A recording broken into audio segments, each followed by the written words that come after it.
ויקרבו ימי דוד למות. Les jours de David s'approchent à mourir. ויקצב את שלמה בנו לאמור. Maintenant, Shlomo, il était déjà désigné officiellement comme le roi futur. Il appelle Shlomo son fils et lui dit אנוכי הולך בדרך כל הארץ, וחזקת והיית לאיש.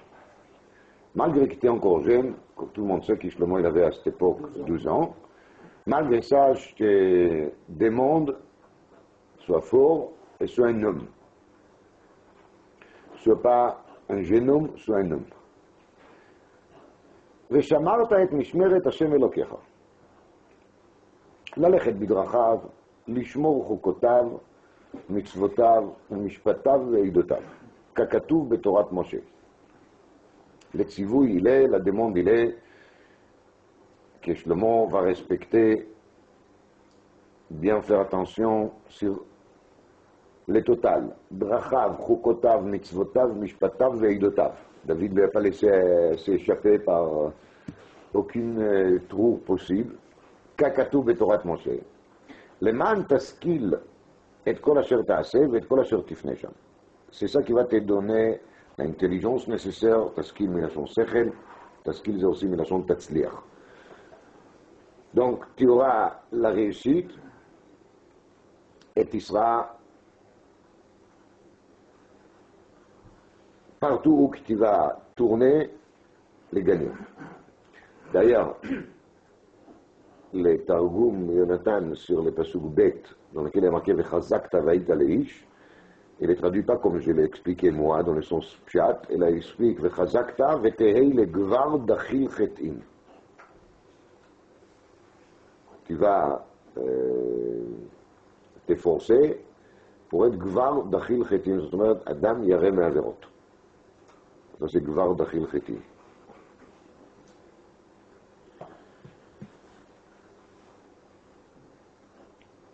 למען יקים השם את דברו אשר דיבר עלי לאמור, אם ישמרו בניך את דרכם ללכת לפניי באמת בכל לבבם ובכל נפשם לאמור, לא יכרת לך איש מעל כיסא ישראל. Ça c'est aussi la garantie en même temps. Et Akadosh Baruch Hu va réaliser ça qu'il m'a promis, que mes descendants ils vont continuer à régner sur mon trône.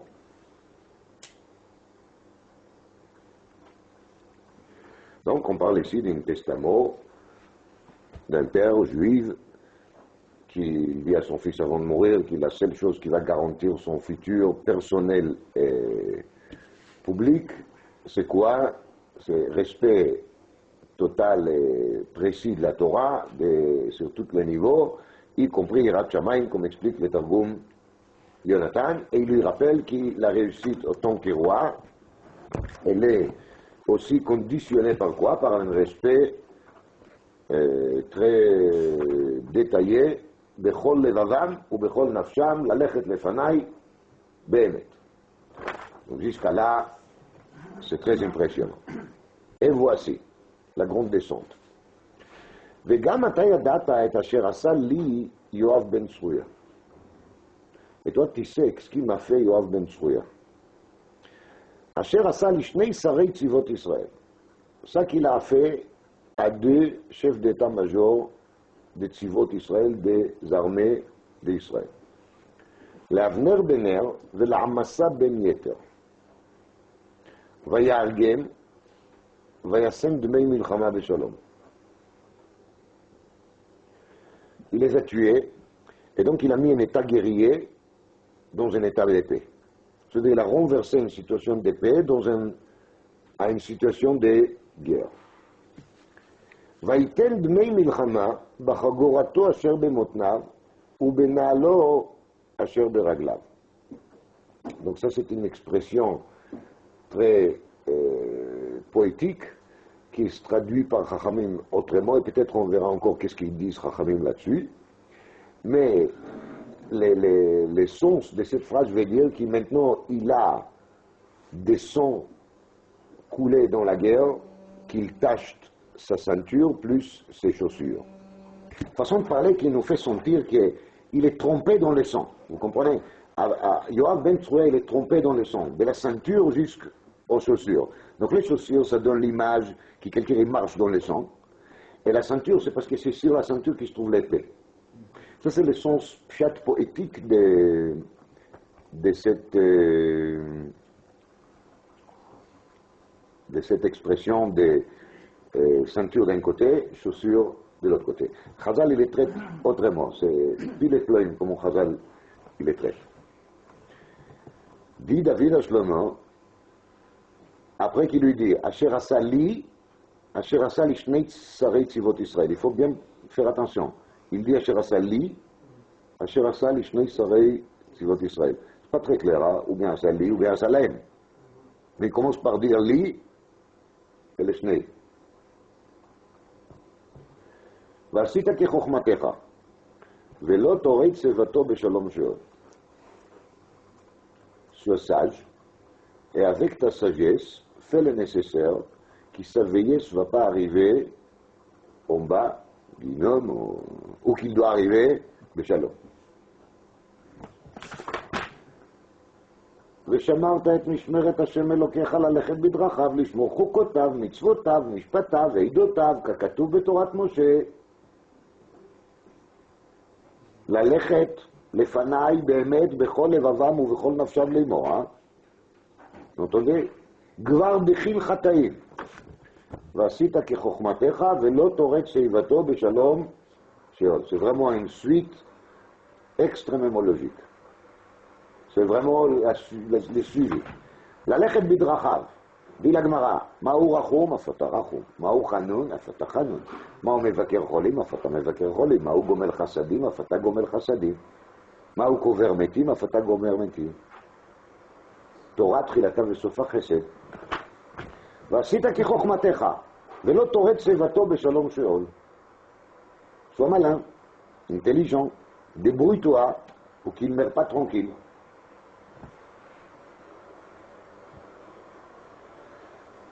ולפני ברזילי הגלעדי תעשה חסד. והיו באוכלי שולחנך. On passe à une autre histoire. Il y a quelqu'un qui s'appelle Barzilai Agiladi. Il faut que ses enfants vont manger sur ta table. כי כן קרבו אליי בבורחים מפני אבשלום אחיך.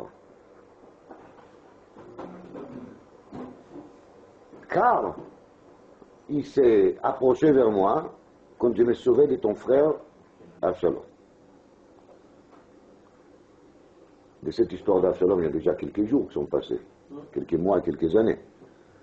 Et David, il leur donne son fils, d'avoir la reconnaissance vers les enfants de Barzilai Agiladi et de les regarder à sa table. À vie. Donc, ועשית כחוכמתך ולא תורד שיבתו בשלום שאול. Et par contre, celui qui m'a aidé, ses enfants, ils vont manger sur ta table systématiquement, avec. Donc, bon, Hachem, au moins il termine avec une gentillesse, non? Mais il ne s'est pas calmé, hein? והנה עמך שמעי בן גרה הימיני מבחורי. והוא, cette שמעי là, parenthèse, ברכות ד' עמוד א', רבו של שלמה.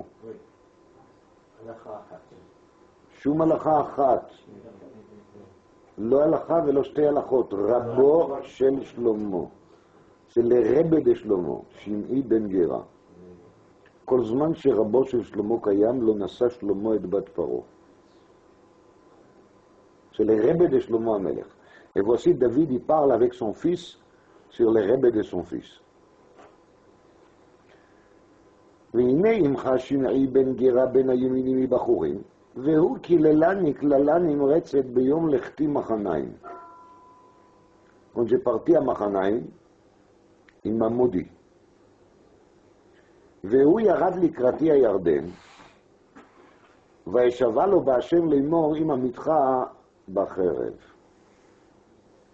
Alors cette histoire, il est que quand David il s'est sauvé,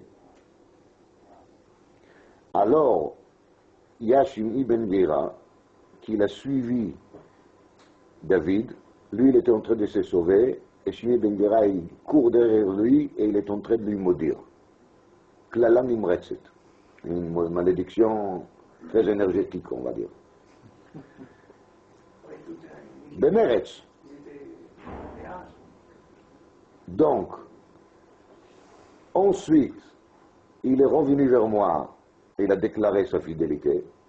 C'est ça qui s'est passé. Shimi Ben Gera, après, il a changé les chapeaux, évidemment, quand David il a repris le pouvoir. Donc je lui jurais que je ne vais pas lui tuer. Moi, j'ai juré, mais maintenant, c'est toi, hein? Alors, il ne faut pas lui laisser partir clean, propre. Qui est chachamata, qui est intelligent, hein? וידעת את אשר תעשה לו, והורדת את סביבתו בדם שאול. Yoav, il lui a dit, ולא תורג סביבתו בשלום שאול, mais quand il arrive à parler à Shimi, on voit déjà des sons. והורדת את סביבתו בדם שאול. וישם דמי מלחמה, ויתן דמי מלחמה בחגורתו. Et tout de suite après, qu'est-ce qu'il dit David? L'orata et Tsevato, Bedam, Sheol. Quand les dames, ils se trouvent chez qui?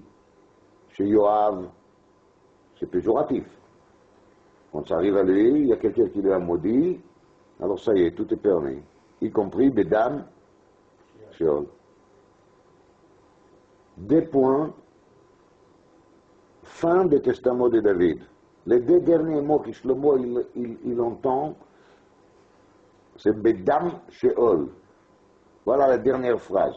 Ve'ata al tenakeu ki ish chacham ata, ve'yadata et asher ta'aseh lo, ve'horadeta et seivato Bedam Sheol. Je dis, tu es un homme, hein? Tu n'es pas un enfant. Tu n'es pas un jeune homme. Tu es un homme intelligent, qui fera les nécessaires, et comme ça, il va descendre dans l'abîme, dans le guinom, enseignant. Quelle soif de son.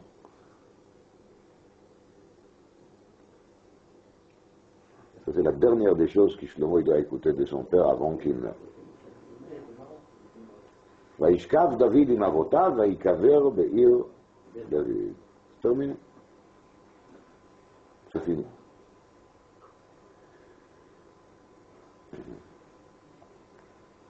Alors, cette Haftara est un exemple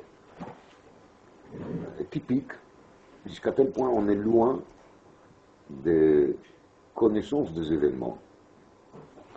Parce qu'on manque beaucoup de données qui sont racontées dans Sefer Shmuel sur cette affaire qu'Yoav, il tue une fois Avner Ben-Er, une fois il tue Amasa Ben Yeter. Pour dire la vérité, on n'est pas très clair dans nos têtes qui il était Bediuk Avner Ben-Er, quel était son rôle, et qui était cet Amasa Ben Yeter et quel était son rôle. Donc, peut-être à une deuxième reprise, je vais détailler un peu cette histoire. Plus l'histoire, comment il les a tués, Yoav Ben Tsruya. Mais aujourd'hui, je voudrais juste me mettre sur les points de Et asher asa li Yoav Ben Tsruya, Et asher asa li shnei sarei tzivot Israël. Les choses que je vous dis sont basées sur les explications d'un rav qui s'appelait Rav Mendel Hirsch, qui est le fils de Rav Shimshon Raphaël Hirsch, dans un ouvrage qu'il a écrit sur l'Haftarot. Quand Yoav, il a tué Avner Ben-Er,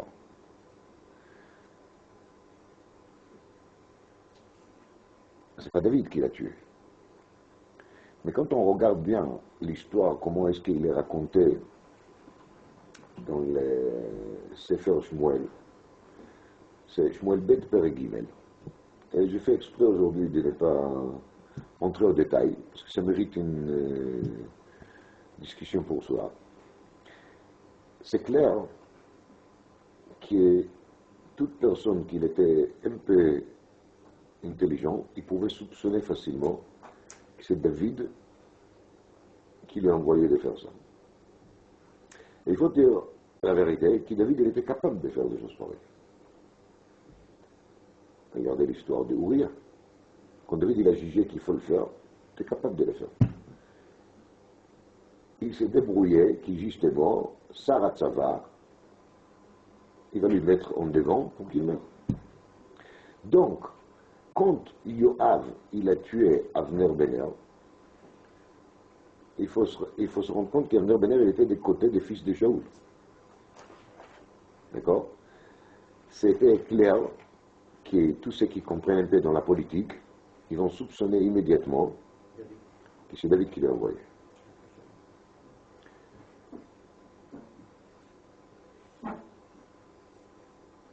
Même chose avec Amasa. Quand Amasa a été tué, c'était évident, encore plus, que les gens vont soupçonner que c'était un assassinat commandé par David Amelech.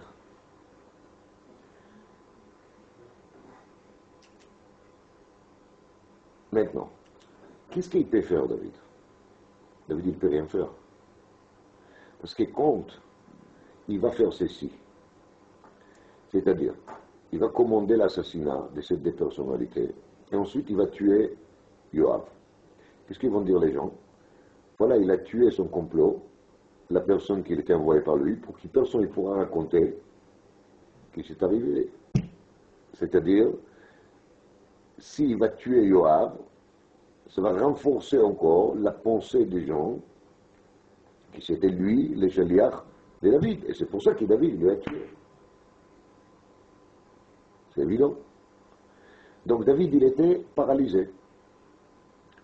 S'il va lui tuer, les gens vont être encore plus sûrs de leur pensée qu'il était l'envoyé de qui? De David. Donc il doit attendre toute sa vie sans pouvoir faire quoi qu'il soit jusqu'à son dernier jour. Durant tout ce temps-là, il n'a pas ouvert la bouche. Oui, il a ouvert la bouche à l'époque, il a dit des choses sur Yoav, mais il n'a rien fait. Avec ça, au moins, il n'était pas soupçonné d'un double assassinat, et d'Avner et de Yoav, et d'Amasa et de Yoav.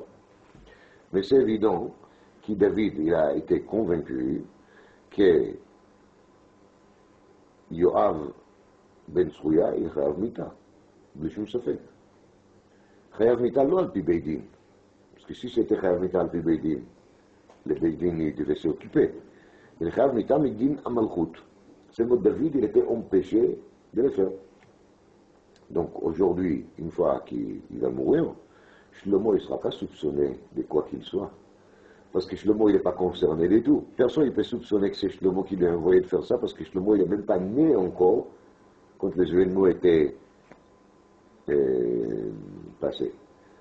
Donc c'est pour ça qu'il dit David, maintenant j'ai une dette à régler, et de même qu'une personne correcte avant de mourir, qu'il a des dettes financières, il doit régler ses dettes financières, cette dette-là, je suis obligé de les régler. Le moment est arrivé de le faire.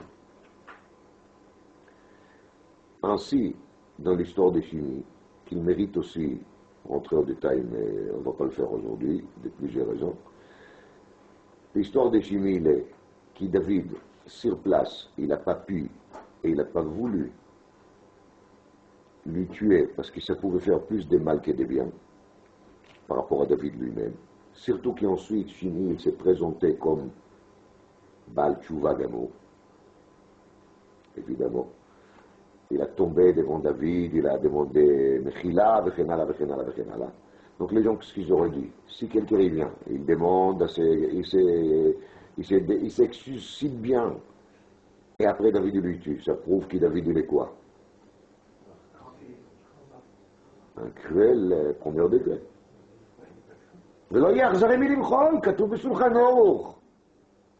C'est comme ça qu'on parle chez nous, non, les religieux. David, il est incapable de pardonner quelqu'un qui n'a rien fait. Il a juste maudit et jeté un peu de sable de terre sur lui. Quelques mottes de terre, franchement. Mais pas des pierres, hein? Mais pas des cailloux. Ça, on ne peut pas pardonner. Et alors, il s'est affolé un peu, il s'est déchaîné.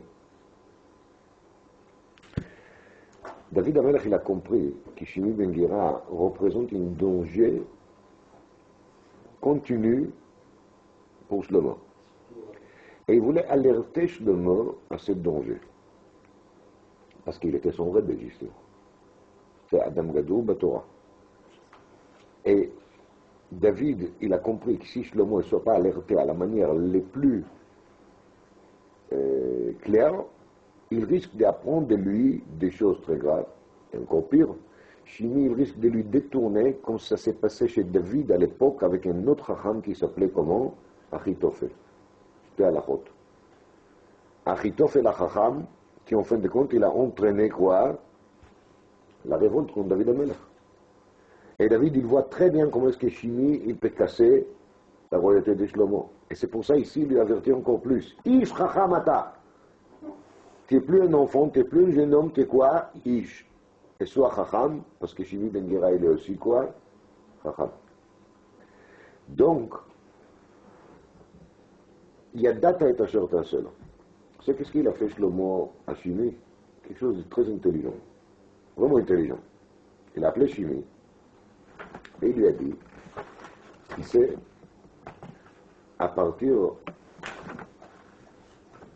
de maintenant, בנה לך בית בירושלים, וישבת שם, ולא תצא משם ענה וענה. Tu vas te construire une maison à Jérusalem. C'est pas marqué sur les frais de qui, mais c'est pas le point.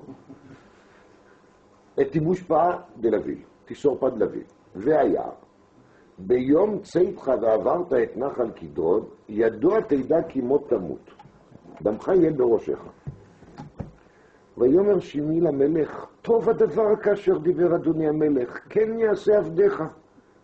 וישב שמעי בירושלים ימים רבים. שמעי, il était content, טוב הדבר אשר דיבר אדוני המלך.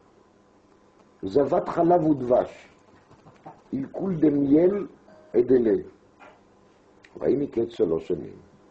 ויברחו שני עבדים לשמעי אל אחיש בן מאחה מלך גת. Il y a 2 esclaves à lui qui se sauvent. ויגידו לשמעי לאמור הנה עבדיך בגת, ויקום שמעי ויחבוש את חמורו, וילך גתה אל אחיש, קריית גת, dans le sud d'Israël, pour שני עבדים. Dites-moi si Shlomo il n'est pas intelligent. Franchement, il a dit, quand on dit à quelqu'un qui ne bouge pas de la ville, même s'il s'agit de Yerushalayim et la Kodesh, qui moi personnellement, aujourd'hui si vous me dites, là, dans 1 heure, tu prends l'avion, tu rentres à Yerushalayim, tu ne sors jamais, j'ai cours. Mais si vous me le dites, Betorat, si oui, Betorat interdit, je ne sais pas si je pourrais tenir les cours. Moi, je rêve que de ça. Je vis ici dans un cauchemar. Mais ça n'empêche pas que je ne suis pas convaincu, si on me le dit, Betorat, Issour et Psia, tu n'as pas le droit de sortir, ce sera difficile pour moi. Parce que tant que je le décide moi-même, c'est facile à supporter. Dès que c'est quelqu'un d'autre qui le décide pour moi, c'est très dur à supporter. Et donc, Shlomo, il a compté sur cette fête psychologique qui, d'un côté, Shimi, il ne pourra pas supporter parce qu'on lui a ordonné, et de l'autre côté, il va penser au bout de quelques années que Shlomo, il a déjà oublié, qu'il est des agents qui étaient tout le temps à côté pour lui suivre, ils sont allés manger entre midi et désert, ou je ne sais pas quoi, et personne ne va faire attention, il va faire un petit saut vite fait à Gat et à l'air et d'eau, il va ramener les 2 esclaves. Encore s'il s'agissait d'un trésor, ça va. Mais 2 esclaves, c'est quoi 2 esclaves à l'époque? Vraiment pas grand-chose. Vraiment pas grand-chose. Mais quand même, il est parti. וישלח המלך ויקרא לשמעי ויאמר אליו, הלא השבעתיך בהשם ואעד בך לאמור ביום צאתך והלכת ענה וענה, ידוע תדע כי מות תמות, ותאמר אלי טוב הדבר, שמעתי. ומדוע לא שמרת את שבועת השם ואת המצווה אשר ציוויתי עליך?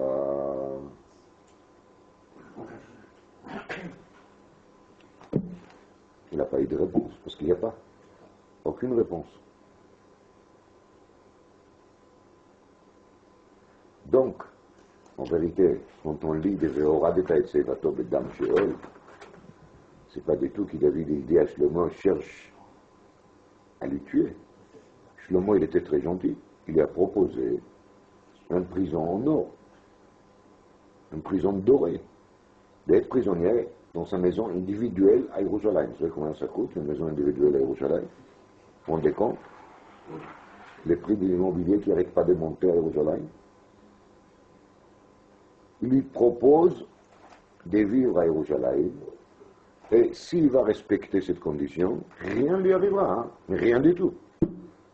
Si Shimei il était un peu moins révoltant, un peu moins bête, on va dire, pouvait terminer sa vie tranquillement. Et là, moi je pense que c'est Akadosh Baruch Hu qui lui a mis dans la tête l'envie de partir. Il a mérité de vivre encore 3 ans, pour des raisons qu'on ne connaît pas. Et au bout de 3 ans, c'était destiné pour lui de mourir, parce que son temps est arrivé, son jour est arrivé. Lui mit à Kadosh Baruch Hu dans la tête l'idée qu'il est des esclaves, c'est plus important, et que personne ne l'a remarqué, personne ne l'a raconté à Shlomo. En vérité, Shlomo, déjà, il a d'autres choses dans la tête. Au bout de 3 ans, il a déjà Hazaka, qu'il est Melech, donc il n'a pas tellement peur des Shimei, et il va prendre ça à la légère, il va lui pardonner. Et bien là, il a déjà l'expérience, hein. Il tombe devant les pieds des rois, il demande pardon, et ça passe, non? Il a déjà vu que ça marche très bien. Cette fois-ci, ça n'a pas marché. Mais si Chas V'Shalom Shimei, il n'était pas mis par Shlomo dans cette prison, ça pouvait casser complètement la royauté de Shlomo. La preuve, le Navi, il dit dans Perek Bet,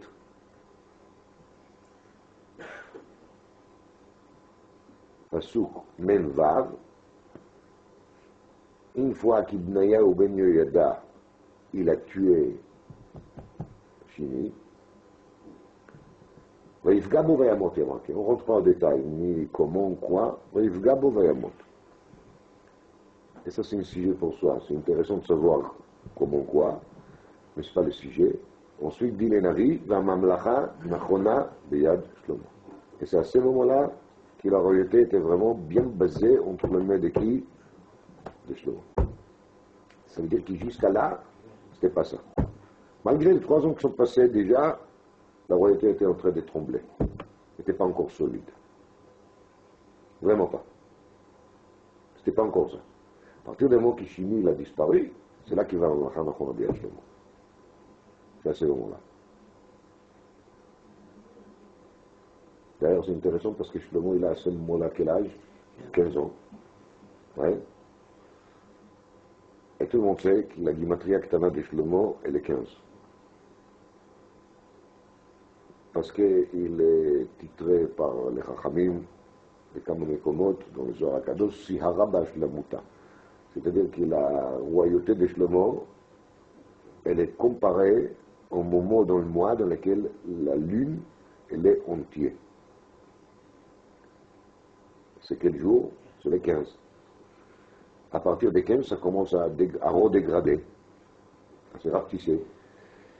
Et donc, quand Shlomo, qui sont valeurs numériques de Gematria Ktana, Shin 3, Lamed 3, Mem 4, Hei 5, fait ensemble 15, arrive à l'âge de 15 ans, d'accord? Il arrive à son madriga, Siarabat, la Muta, Va Mamlacha, Nachona, Beyad Shlomo.